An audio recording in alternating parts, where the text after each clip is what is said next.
कैसे हो यार सभी। मैं आज की वीडियो में आप सभी का वेलकम करता हूँ। लास्ट वीडियो में यार हमने ईफी के बारे में बात करी थी, इमीडिएटली इन्वोक्ड फंक्शन एक्सप्रेशंस के बारे में। और आज की जो हमारी वीडियो है वो स्पेसिफिकली एरो फंक्शंस जो होते हैं हमारे जावास्क्रिप्ट में उसकी तरफ जो है वो डेडिकेटेड है। क्या होता है एरो फंक्शंस, इसके बारे में डिस्कस करेंगे। ठीक है, सबसे पहली बात, जो एरो फंक्शंस हैं वो बेसिकली ES6 में इंट्रोड्यूस करे गए थे। इससे पहले जो है वो एग्जिस्ट नहीं करते थे।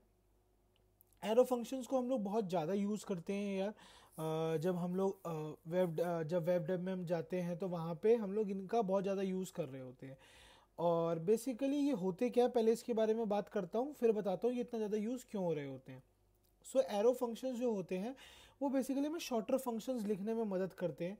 अगर आप देखोगे तो ये नॉर्मल फंक्शन का ये कॉम्पैक्ट वर्जन है। ठीक है, आप एक फंक्शन को अगर आपको सिंगल लाइन में लिखना है, ठीक है, या फिर मतलब सिंगल लाइन में कम से कम शब्दों में लिखना है, तो उसके लिए ही बेसिकली एरो फंक्शंस का जो है क्रिएशन जो है वो करवाई गई है। बाकी इसमें 90% सब कुछ जो नॉर्मल फंक्शंस में अभी तक हमने सीखा है वैसे ही होता है। बस खाली ये है कि ये थोड़ा सा कॉम्पैक्ट है as compare to traditional function. ठीक है जी। अब ये वेब डेव में क्यों यूज़ हो रहा होता है बहुत ज़्यादा, उसका कारण ये है कि बहुत सारे टाइम पे हमें एक ऐसा फंक्शन डिफाइन करना होता है, मतलब हमारे जो मैक्सिमम वहाँ पे मेथड्स या फिर आप बोलोगे जो फंक्शंस डिफाइंड है वो बेसिकली ऐसे होते हैं जिसमें हम एक function as a parameter accept कर रहे होते हैं। तो कभी कभार हमें अपना फंक्शन बनाना होता है और हम उसको बहुत ज़्यादा इलेबरेट जो है वो नहीं करना चाहते होते, हम उसको कॉम्पैक्ट रखना चाहते होते, तो वहाँ पे इसका यूज़ जो है वो बहुत ज़्यादा हो रहा होता है। अब क्योंकि ये बेसिकली एक कॉम्पैक्ट ऑल्टरनेटिव है, ठीक है, इसकी जो यूजेज है वो भी लिमिटेड है। आप इसको हर सिचुएशन में जो है वो यूज़ नहीं कर सकते। ठीक है, अभी इस पॉइंट ऑफ टाइम पे अगर मैं ये बोलूँ कि इसको कहाँ कहाँ पे यूज़ कर सकते हैं, तो मैं आपको ये बोलूँगा जितने सिंपल फंक्शंस हैं, बहुत जो सिंपल फंक्शंस हैं उनमें आप इसको यूज़ करो। ठीक है, बहुत सारी लिमिटेशंस हैं इसकी, जो मैं बेसिकली इस वीडियो में तो डिस्कस नहीं कर पाऊंगा, बट जैसे जैसे प्लेलिस्ट में आगे बढ़ोगे ना तो उन वीडियोस के अंदर ही मैं आपको बताऊंगा। जैसे कि एक मेजर, अगर आपको डायरेक्टली देखना है कि भाई क्या डिसएडवांटेज है एरो फंक्शन को यूज़ करने का, तो दिस कीवर्ड वाली वीडियो जो है अभी मैं अपलोड करूंगा, और डायरेक्टली उस पर चले जाओ और वो वाली वीडियो में जाकर देखो कि क्या लिमिटेशंस जो है दिस कीवर्ड की आती हैं एरो फंक्शंस के साथ में। ठीक है, थोड़ा स्कोप वोप के भी रिगार्डिंग में आता है, वो वाली वीडियो स्कोप वाले जो पार्ट है उसको मैं नेक्स्ट वाले जो वीडियो है उसमें कवर अप जो है वो कर लूँगा कि एरो फंक्शन के कहाँ डिसएडवांटेजेस आते हैं। बट इस वीडियो का जो मोटिव है वो देखते हैं, वो हमारा ये है कि हम लोग बेसिकली इसको डिफाइन कैसे कर सकते हैं और यूजेज धीरे धीरे जो है वो आपको समझ में आ जाएंगी। 90, जैसे कि मैंने बोला 90% सेम है यार, बेसिक यूजेज सेम है।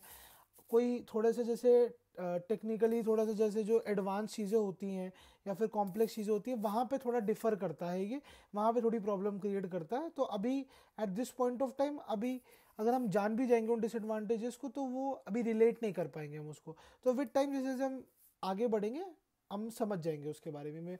मैं कवर अप करता रहूँगा हर वीडियो में, मतलब जहाँ पे मुझे ऐसा लगेगा कि हाँ भाई यहाँ पे मुझे ये चीज़ बताने की रिक्वायरमेंट है, नॉट खाली एरो फंक्शंस के रिगार्डिंग, बट कोई ऐसा कॉन्सेप्ट जो पहले मैं नहीं बता पाया बिकॉज अभी हम लोग उतना कैपेबल नहीं बने थे उस पर्टिकुलर पार्ट ऑफ इंफॉर्मेशन को गेन करने के लिए।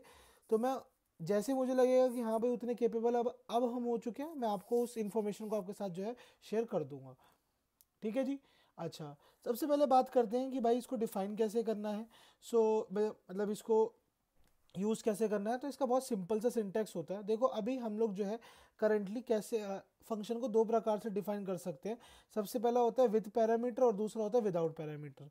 ठीक है, तो मैं दिखाता हूँ कि सबसे पहले बहुत ही इजी फंक्शन, जैसे कि मेरा ग्रीड फंक्शन बनता है। आपने देखा है कि यार अच्छा खासा बड़ा सा ग्रीड फंक्शन बन जाता है, तो मेरे को एज ए एक्सप्रेशन उसको डिफाइन करना है एरो फंक्शन को भी, तो इस वजह से मैंने एक वेरिएबल ले लिया। अब मैं फंक्शन डिफाइन करूँगा, यहाँ पे हम पैरेंथेसिस बनाते हैं।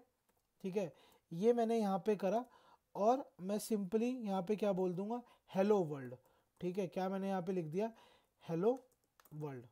ओहो सॉरी, ठीक है, हेलो, ये हो गया वर्ल्ड, एक एक्स्ट्रा स्पेस आ गई, इसको हटा देते हैं यहाँ से, ये हो गया।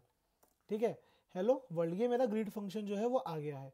अब मैं यहाँ पे कुछ कुछ चीज़ें आपको बता दूं। जो एरो फंक्शन होता है वो ऑटोमेटिकली चीज़ों को रिटर्न कर देता है।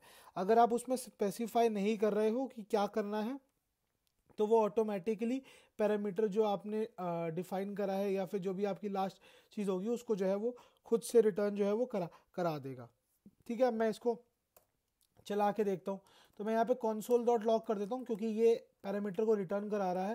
तो मैं लिख देता हूँ ग्रीट और यहाँ पे मैं इसको सेव कर देता हूँ और मैं इसको चलाता हूँ। सो यहाँ पे देखो ये क्या है, हेलो वर्ल्ड के नाम से जो है वो मेरे को यहाँ पे देखने को मिल गया है। ठीक है जी। अच्छा, दूसरा तरीका है, आप बोल रहे हो कि यार मेरे को पैरामीटर्स भी पास करने हैं। अच्छा ठीक है, आओ हमने प्रीवियस वीडियोस में क्या कहते हैं स्क्वायर फंक्शन भी बनाया था। आओ देखते हैं कि हम उसको यहाँ पे कितनी आसानी से बना सकते हैं।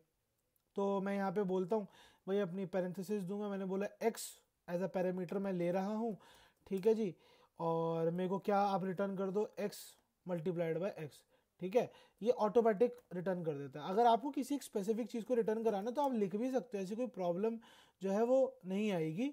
ठीक है, तो वो वाली चीज़ भी आप कर सकते हो, बट बेसिकली ये ऑटोमेटिक रिटर्न जो है वो कर देता है। और हम इसको छोटे फंक्शंस के लिए ही कर रहे होते हैं जहाँ पे हमें पता होता है कि एक सिंगल चीज़ रिटर्न हो रही है, हम बहुत ज़्यादा मल्टीपल चीज़ें यहाँ पे डिफाइन जो है वो नहीं कर रहे होते।